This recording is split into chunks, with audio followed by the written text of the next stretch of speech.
The next video is going to cover your fork fitment and alignment. First thing I want to talk about is when we supply the forks back to you guys and we're talking about our fork height, when we say first line, second line, third line, top cap, or we'll give you an actual millimeter height. The reason we give you a millimeter height on some bikes, Yamaha especially, they don't have any lines anymore. There's no lines as reference points on the top of the fork. So you actually do need to do a measurement from the top. If you do have lines on your particular bike, when we say first line, we're always counting from the top down. So we'll either say the top cap, which means no fork tube showing above the top of the triple clamp, or we'll say top cap, first line, second line, sometimes third line, depending on what bike it's on and what we're doing. So the first thing is always remember when we're talking lines, we're counting from the top down. Once you get them in the bike, it's critical that your triple clamp bolts get torqued to the OEM specifications, along with your rear shock. When you're fitting your rear shock, you need to make sure that you're doing everything, torquing everything up to the correct torque settings, which you'll need to contact the dealer or look it up online to find that. The triple clamps are another major critical point. And it's a very low tension. On say KTM, they're like 17 at the top and only 12 to 15 at the bottom newtons. So that's it's not tight. There's not a lot of tension there. And if you overdo this clamp here, it'll actually squeeze in your aluminium tube. And when your chrome tube, it's sitting about here now before the fork even moves. And it's got a bush internally in there. If you do these two here up too tight, as the fork's trying to travel past that internally, you can actually get a binding situation in there. So your tension on these bolts is critical, and you do need to do it to the manufacturer's specifications.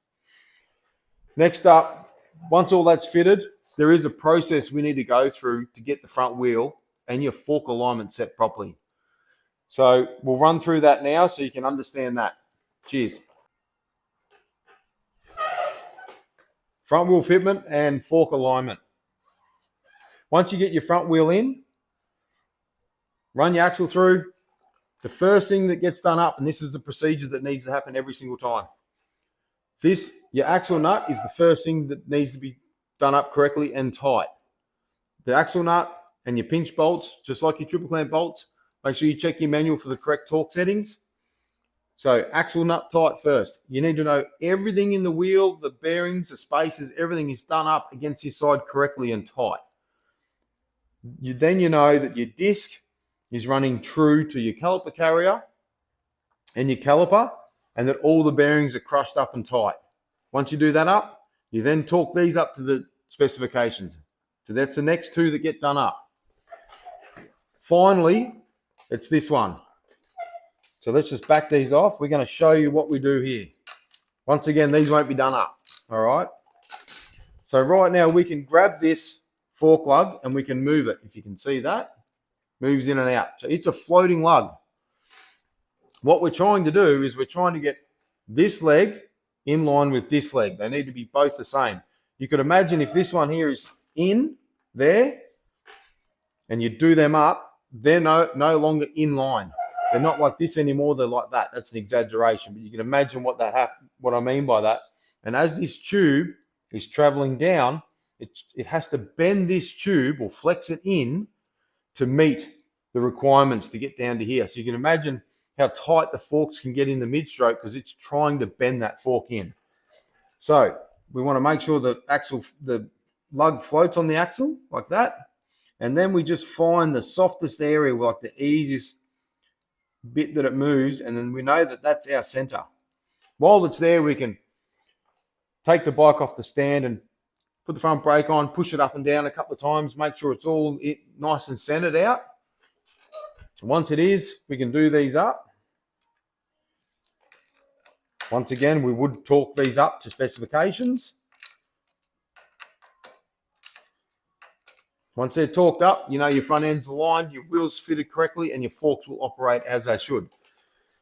One last thing to be aware of, that even if it hasn't been you might have bought a second-hand bike, but some people hit their axles in with a hammer and it peens over or mushrooms over the end of your axle. Now, the axle, when they're new, they're perfectly round and smooth.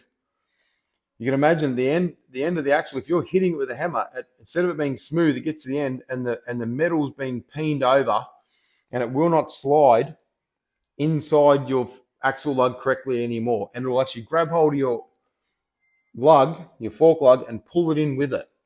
So the easiest way to check that is when you've got the axle out of the bike, the axle would usually go in that way. You flip the axle the other way. So you're putting this end in first of this part of the axle, and it should slide in and out of this lug with ease. Okay? If it won't slide in, it means you might have to get that end of your axle machined or buy a new axle. But it is critical that axle lug can move freely so we can find our center point, and then we lock them up.